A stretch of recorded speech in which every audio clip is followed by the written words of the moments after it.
after, now is my time to adapt a little bit, to see how the team works, because it's obviously very different than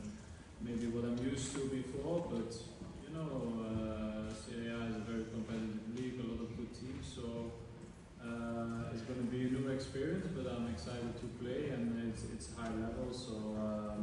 yeah, I'm excited to do that, but